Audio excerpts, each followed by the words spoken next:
friends, a couple of months ago I got a sponsored ad on Instagram for a language learning app called Lingopie, which I hadn't heard anything about, so of course I downloaded it to give it a try for a few months and review it and share what I think in case you're interested in also downloading it. Right away I like the layout because it's very easy to navigate no matter which device you choose. I tried it out on an iPad, my Android phone, and through the website itself.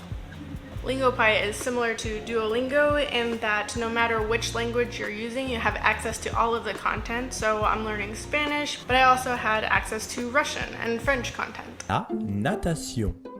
I'm extremely grateful for the diverse content also because the first show that I tried out reminded me of daytime soap opera television, which isn't for me. So I moved on to more nonfiction content like documentaries, but there were also audiobooks and podcasts available. One of the two things that I was most excited about was the Netflix extension. Netflix already does have a couple built-in language options like dubbing and subtitles, which I utilize, but with the Lingopie Chrome extension, both your native language and your target language are shown, as opposed to when you just watch Netflix, only one language is shown as a subtitle. However, when I did use the Chrome extension, it was very glitchy. That being said, it was a very new part of Lingopie, and I expect this glitchy behavior to be worked out pretty soon, if not already. I was stoked to find out that there was a music section, which I went through very quickly.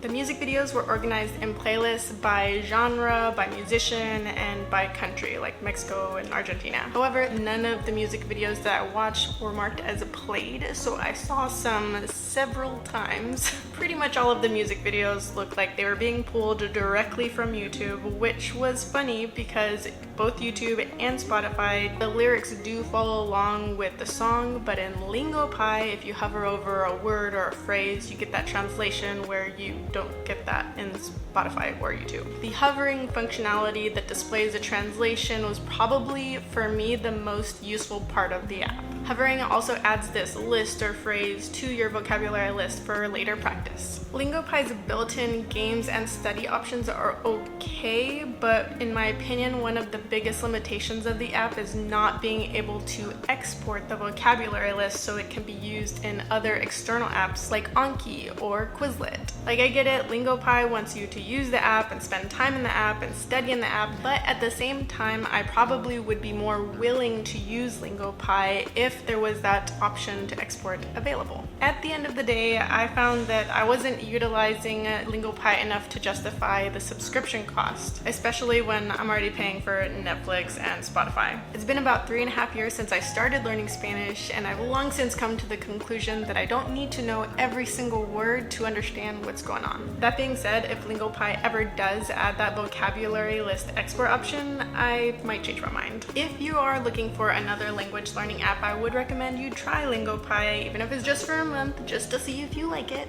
Because in the few months that I was using Lingopie, there were several updates. I have to put a disclaimer on this video because in a couple of months, it may be that all of the qualms that I have with Lingopie are non-existent, which would be awesome.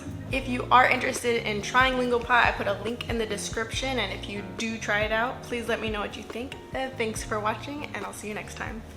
Bye!